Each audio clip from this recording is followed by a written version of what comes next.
नमस्कार, स्वागत है आपका सबसे बड़ा सवाल में और मैं हूं आपके साथ वक्ता। केजरीवाल 2024 की तैयारी में जुटे हैं, लेकिन उनके कट्टर ईमानदार नेताओं ने केजरीवाल के सारे प्लान पर पानी फेर दिया है। पहले सत्येंद्र जैन को कट्टर ईमानदार कहकर जेल भेज दिया और अब वही काम सिसोदिया के साथ केजरीवाल कर रहे हैं। उन्हें जेल पहुंचाने का इंतजाम बचा कुचा सिसोदिया खुद झूठ के पुलिंदे बांधकर खुद को फंसा रहे हैं। अभी तक सिसोदिया भ्रष्टाचार से अपना पल्ला झाड़ने के लिए भाजपा पर 5 करोड़ रुपए देकर आपको तोड़ने का आरोप लगा रहे थे, लेकिन अब ये आरोप थोड़ा बदल गया है। अब 5 करोड़ से 20 करोड़ हो गया है। बड़ा सवाल, आखिर सच कौन बोल रहा है, बीजेपी या केजरीवाल के कट्टर ईमानदार नेता सिसोदिया? इसी पर चर्चा के लिए हमारे साथ मौजूद हैं कैपिटल टीवी के editor in chief doctor Manish Kumar ji. Doctor साहब, आपका बहुत बहुत स्वागत है। धन्यवाद। डॉक्टर साहब, सिसोदिया का जो ये आरोप है वो अब कुछ बदल गया है। पहले 5 करोड़ का था, अब ये आरोप 20 करोड़ में बदल चुका है। आखिर सच कौन बोल रहा है? देखिए, झूठ बोलने वाले के साथ एक दिक्कत होती है कि उन्हें याद नहीं रहता कि 5 दिन पहले हमने क्या झूठ कहा था,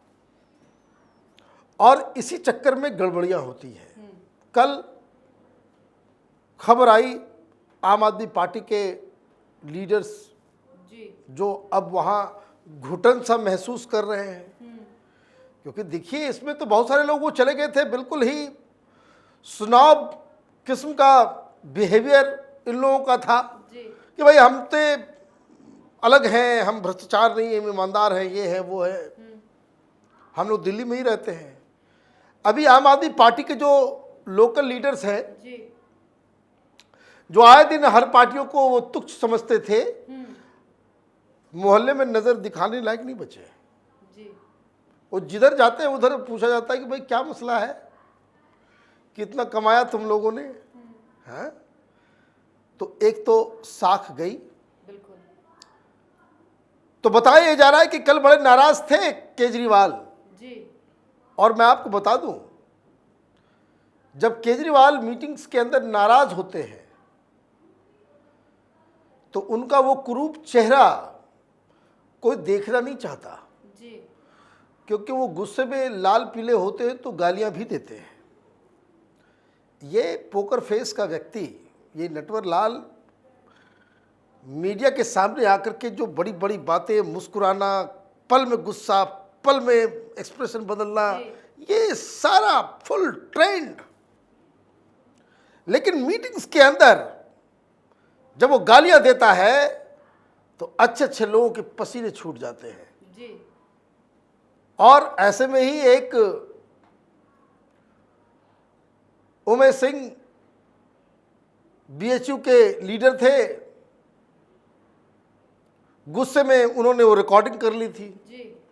याद आया, जिसमें गालियां देते हुए पकड़े गए थे रंगे हाथ केजरीवाल। तो आजकल यही चल रहा है, मीटिंग्स के अंदर केजरीवाल बड़े परेशान चल रहे हैं। क्यों? क्योंकि ये क्यों ऐसा हो रहा है कि पहली बार झूठ जो है बोलते ही पकड़ा जा रहा है जी। मैंने कहा था कि भारतीय जनता पार्टी ने इस बार जो है वो पकड़ लिया है कि आप सवाल पूछना छोड़ो नहीं जब तक ये जवाब न दे जी। जब कोई शेर, चीता, बाघ किसी बड़े जानवर का शिकार करता है तो वो सीधे गर्दन पकड़ता है जी। और वो भागते रहो, चीखते रहो, चिल्लाते रहो, गिरते रहो, कोई नहीं, वो गर्दन छोड़ेगा नहीं जब तक उसने शिकार कर न लिया हो। बीजेपी ने ऐसे ही केजरीवाल को इस बार धड़ लिया है जी। पिछली बार क्या होता था, आरोप लगा, इधर लगा उधर लगा, ये झांसा देकर के निकल जाता था जी। बीजेपी वाले भी छोड़ देते थे कि भाई एक ही सवाल को बार बार क्यों पूछा जाए। लेकिन इस बार अमित शाह ने कहा कि जब तक ये जवाब न दे, रोज प्रेस कॉन्फ्रेंस करो जी। रोज इससे सवाल पूछो। ये कब तक ये भागता फिरेगा, कब तक अपनी झूठ की जो है कि बुनियाद पे, ये होता क्या कि पब्लिक मेमोरी शॉर्ट है जी। भूल जाते हैं लोग। अभी जैसे लोगों के दिमाग में चला गया था तोमर की कहानी, जो पहला भ्रष्ट मंत्री कानून मंत्री बना दिया था, वकील भी था, बार में सवाल उठा कि भाई इसके सारे डॉक्यूमेंट्स फर्जी हैं जी। और ये पहली बार कहा था कि हम भगत सिंह की औलाद हैं। उस समय ये सत्य हिंदी वाला जो एडिटर है आशुतोष, उसका बयान मुझे याद है कि भाई स्वतंत्रता संग्राम में तो जेल में, हमें भी जेल में डाल दो, यही संजय सिंह, हमें भी जेल में डाल दो। क्या हुआ आखिर में? उसके सारे डॉक्यूमेंट्स फर्जी निकले, जोकर बन गया वो। जिस तरीके से बेइज्जती हुई, लेकिन बेशर्मों को शर्म है कहां, फिर आ गए। फिर कोई मसला उठता, फिर उसके बाद मसला उठा ये भारती का जो आज कह रहा है भाई 20 करोड़, भले आपने याद दिलाया। कल सिसोदिया कह रहे थे भाई 5 करोड़, आज वो रेट बढ़ गया 20 करोड़। भाई 5 करोड़ में सिसोदिया को खरीदा जा रहा था और 20 करोड़ में ये छोटे मोटे एमएलए को खरीदा। भाई कौन, पहले रेट तुम ही तय कर लो, रेट लिस्टिंग बनाया करो भाई। कभी कहते हो भाई फोन आया था, कभी कहते हो मैसेज आया था, कभी कहते हो ऑडियो है, कभी कहते हो वीडियो है। तो ये जो अलग अलग बातें अलग अलग तरीके से की जा रही है और इनकी चोरी पकड़ी जो जा रही है, इसलिए केजरीवाल नाराज है कि तुम लोगों से मैनेज नहीं हो पा रहा है कुछ। और क्यों टीवी के एंकर से जाकर के तुम लोग झगड़ने लगते हो? इतना मौका दे रहा है, हर लाइव कर रहा है, हर जगह तुम लोगों का चेहरा चमक रहा है, लेकिन उसके बावजूद तुमसे जो है रहा नहीं जाता है।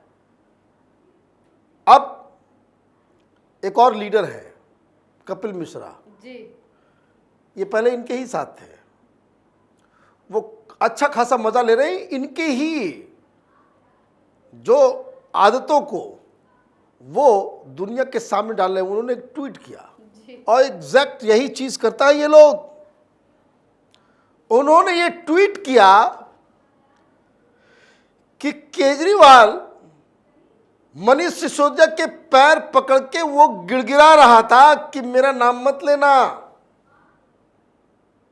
हमें विश्वस्त सूत्रों ने बताया है, आम आदमी पार्टी के लोगों ने बताया है कि कल रात मनीष सिसोदिया के पैर को पकड़ के केजरीवाल गिड़गिड़ा रहा था कि मेरा नाम मत बाहर आने देना।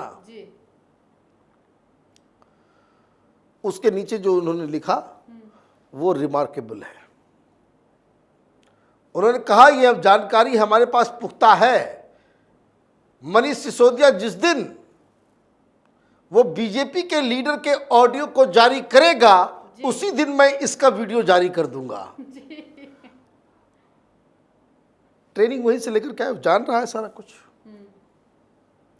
तो ये जो फ्रॉडगिरी का जो रोज अध्याय शुरू हो रहा है, कल फिर 4 को लेकर के आ जाएगा। भाई इनके पास कुछ है नहीं अब कहने के लिए। और जो मैंने कहा कि बीजेपी ने गर्दन पकड़ लिया है कि रोज भ्रष्टाचार के ऊपर सवाल किया जाता है, ये उन सवालों से भागते हैं। आज क्या सवाल किया गया? कल सवाल किया गया उनसे, सीधा सीधी बताओ कि भाई एक सरकारी कमेटी बनी थी जिसके आधार पे न्यू एक्साइज पॉलिसीज को बनाना था। किसके कहने पे, किसके आदेश पे?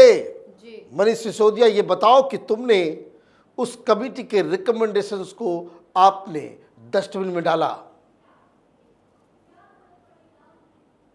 सवाल पूछा जा रहा है केजरीवाल से, ये बताओ भाई, ये अमनदीप ढल को तुम जानते हो? ऐसा कैसे है कि दिल्ली में भी उसको टेंडर मिल रहा है और पंजाब में भी टेंडर मिल रहा है? क्या रिश्ता है भाई तुम्हारा एक शराब माफिया से? भारत रत्न उसको भी दिलवाओगे क्या? ये बंडलबाज व्यक्ति ये शराब माफिया को भी भारत रत्न दिलवाएगा किसी दिन? ये इस तरह के मेंटालिटी के लोग हैं। अब सवाल और पूछा जा रहा है कि जब ये रिकमेंडेशंस दिया गया कि आप तीनों को अलग अलग रखेंगे और डिस्ट्रीब्यूशन का काम सरकार को आप रखेंगे ताकि उससे सारा मुनाफा सरकार के पास रहेगा, कार्टेल नहीं बन पाएगा, तो आपने प्राइवेट हाथ में क्यों डाल दिया? बिल्कुल। क्या ये जो रिकमेंडेशंस कमेटी की थी कि जिसमें ये कहा गया कि ज़्यादा से ज़्यादा काम सरकार अपने हाथ में रखे ताकि ज़्यादा गड़बड़ी ना हो, कार्टलाइजेशन ना हो, उसमें कोई सिंडिकेट ना बने और मार्केट के ऊपर सरकार का नियंत्रण रहेगा। तो आपने क्या किया? प्राइवेट हैंड्स में क्यों दिया? माल कमाना है, मोटा माल खाने के चक्कर में आपने सारे रिकमेंडेशंस को ताक पे रख दिए। और ये देखिए कितना बड़ा धूर्त है। रोज उठेगा यही संजय सिंह, यही मनीष सिसोदिया, यही केजरीवाल, ये कहेगा कि केंद्र सरकार के दो दोस्त हैं, अडानी और अंबानी जी, उसके लिए नीतियां बनाई जाती है। तुमने किसके लिए बनाया? तो हर आदमी का अपना अपना स्टैंडर्ड होता है ना। मोदी तो बना दिया अडानी अंबानी के लिए, तुमने सड़क छाप दारू बेचने वाले शराब माफिया के लिए तुमने बनाया, इतने में ही बिक गए। यही तुम्हारी हैसियत रह गई। भाई बिकते तो कम से कम कुछ अच्छी कीमत पे बिकते। डॉक्टर साहब, बीजेपी तो मजे ले रही है फुल, लेकिन अब विपक्ष भी उतने ही मजे लेने पे उतर आया है। कांग्रेस और एनसीपी कह रही है अगर आपके पास ऑडियो है तो फिर बीजेपी का जो पूरा भंडा है उसे फोड़ दो और सामने लेकर आओ। बहुत सही सवाल आपने किया। ये देखिए, ये सब फ्रॉड से मैं बार बार कह रहा हूं, बंच ऑफ पैथोलॉजिकल लायर्स। इससे गलती हो गई, जिससे बड़े नाराज है केजरीवाल कि लोगों ने तो सोचा कि भाई ये मसला उठेगा, let's India make great again, तिरंगा लेकर के झूलना चालू कर दिया। जैसे समझ में आया कि भाई केजरीवाल तो गयो, तिहाड़ जेल गयो, बस ये वही धूर्त की तरह जो है इसने तुरंत कहा कि भाई लोग पूछ रहे थे कौन 2024 में मोदी वर्सेस हु जी। आज ये आंसर मिल गया है। सिसोदिया, संजय सिंह, सौरभ भारद्वाज, आज ये आंसर मिल गया है कि 2024 केजरीवाल वर्सेस मोदी होगा जी। तो उस दिन के कार्यक्रम को देखिएगा कि मैं उन्हें उसी दिन कहा था कि ये पैर में कुल्हाड़ी मार लिया। ये ज्यादा होशियारी के चक्कर में बहुत लोग जो है गड्ढे में गिरते हैं जी। अब कांग्रेस पार्टी को समझ में आ गया कि रे ये तो तमाशा कर रहा है जी। एक तो चोरी, ऊपर से सीना चोरी। दिल्ली में बच्चे बच्चे को मालूम है कि केजरीवाल ने पैसे कमाए, सिसोदिया ने लूटा है। इस दारू के धंधे से इन लोगों ने करोड़ों बनाए हैं, यह हर कोई जानता है। तो कांग्रेस पार्टी ने कहा कि भाई माल भी कमाओगे, राजनीति भी करोगे, हमारे राहुल बाबा का क्या होगा? तो इसलिए चालू हो गए। जब तुमने तय कर दिया कि भाई 2024 में मोदी वर्सेस केजरीवाल होगा, तो ममता क्यों तुम्हारे साथ रहेगी जी? फिर एनसीपी क्यों तुम्हारे साथ? जितने भी बाकी के लोग हैं जो प्रधानमंत्री बनने का सपना या नहीं तो एक महागठबंधन बनाने का प्लान कर रहे हैं जी। जो ये चाहते हैं कि सारा विपक्ष यूनाइटेड हो। तो ये लाइन तोड़ के पहले ही आगे खड़ा होगा कि मैं बनूंगा भाई प्रधानमंत्री। तो इसलिए सब लोग जो है इनको तिरस्कार कर रहे हैं। ये न घर का रहा न घाट का रहा। जी डॉक्टर साहब, बहुत बहुत धन्यवाद इतनी जानकारी। धन्यवाद। बीजेपी ने केजरीवाल सरकार की और उनके मंत्रियों की पूरी जन्म कुंडली खोल कर रख दी है कि ये जो शराब घोटाला किया गया उससे आए पैसे को पंजाब चुनाव में लगाया गया। बीजेपी ने कई सवाल किए कि भाई बताओ आबकारी से आए हुए पैसे कहां हैं, लेकिन केजरीवाल इधर उधर की बातें करके मुद्दे की बात नहीं कर रहे हैं। अब तो विपक्ष भी समझ गया है कि केजरीवाल के नेताओं के पास कोई सबूत नहीं है जिससे यह पता चल सके कि वाकई बीजेपी ने कोई 5 करोड़ का या 20 करोड़ का ऑफर दिया है। लेकिन ये फील्ड स्क्रिप्ट पिक्चर तो फ्लॉप हो गई और बीजेपी ने इसी पिक्चर को केजरीवाल के खिलाफ हिट करके दिखा दिया है। फिलहाल सिसोदिया झूठ बोलकर खुद को बचाने का काम कर रहे हैं। फिर किसी और मुद्दे के साथ हाजिर होंगे। बने रहिए कैपिटल टीवी के साथ। नमस्कार।